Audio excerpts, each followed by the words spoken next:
ये बिहार एसएससी 2026 के लिए इम्पोर्टेंट है।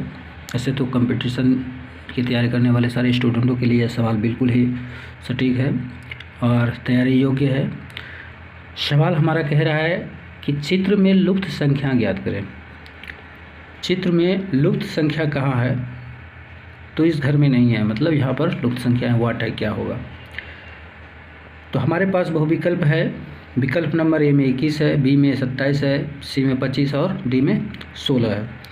तो हमें इस चित्र को संतुष्ट करना है, इस चित्र को संतुष्ट करना है, उसके बाद इस चित्र को संतुष्ट कर लेंगे। तो सबसे पहले हम इस चित्र से चलते हैं। आपको करना क्या है, देखना है कि ये 3 कहाँ से आया, ये 3 कहाँ से है, ये 3 कहाँ से है।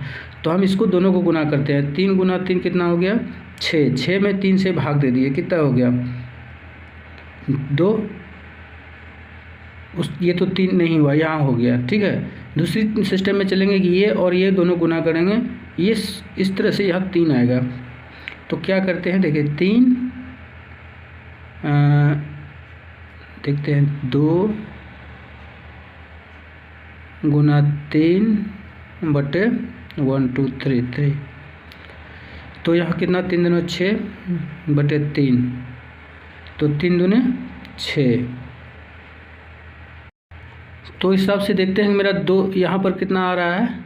2 आ रहा है, 3 तो आ नहीं रहा है। तो इस हिसाब से ये इस तरह से ये 3 से भाग नहीं लगेगा, ठीक है। अब हम क्या करते हैं, हम 2 से भाग देखते हैं। तो 2 गुना 3 बटे 2, तो 3 दूना 6। अब 6 में 2 से भाग दे देंगे, कितना हो गया? ये 3 हो गया। तो एक घर तो फिर संतुष्ट हो गया 2 से भाग देने के बाद। क्या यही क्रम इसमें भी चलता है, देख लेते हैं। तो यहाँ पर क्या करते हैं हम, 4 और गुना 5, यानी कि 4 गुने 5 बटे 2, तो 5 चौक 20 और बटे 2, ये 5 दूने 10, तो हो गया 10 दूना 20, तो 10 हो गया।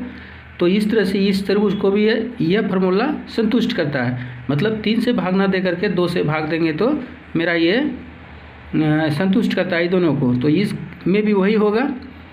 तो यहाँ पर देखते हैं 6 गुना 7 बटे कितना? 2, तो 6 7 42 बटे 2, तो कितना हो गया?